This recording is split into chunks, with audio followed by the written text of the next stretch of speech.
Cette idée, elle vient d'un peu tout le groupe. L'année dernière, nous avons travaillé sur des TPE, quelques-uns d'entre nous sur l'automobile et d'autres sur le handicap.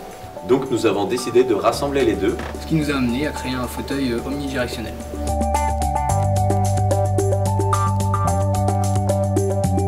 On a amélioré la mobilité d'un fauteuil roulant grâce à notre système de roues sphériques.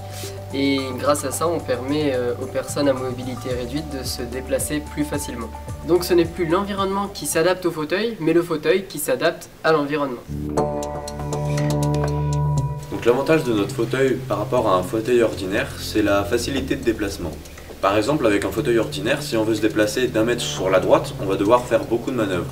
Tandis qu'avec notre fauteuil, on peut simplement se déplacer sans contrainte.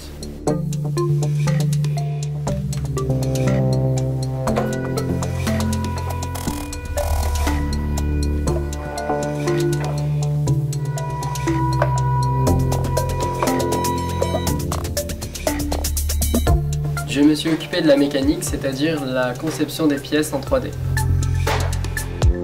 Je me suis occupée de la partie motorisation du fauteuil. Moi, je me suis occupé de la partie de l'adaptation du support au fauteuil.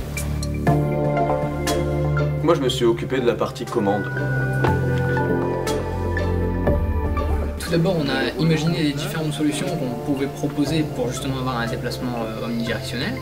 Ensuite, on a réfléchi à l'adaptation qu'on pourrait faire de notre support au fauteuil. Ensuite, on a eu la partie dimensionnement des batteries et des moteurs, puis la création de la commande. Et enfin, on a terminé avec la réalisation de notre support et les tests pour le vérifier.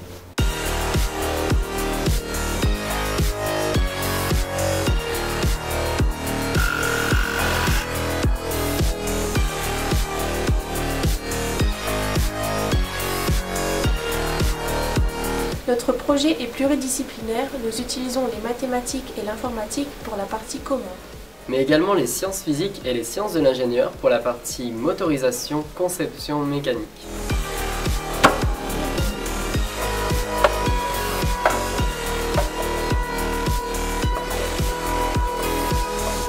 Des améliorations, il y en a toujours.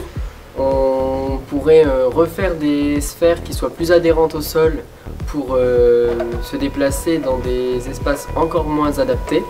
On pourrait également améliorer l'esthétique et l'autonomie du fauteuil.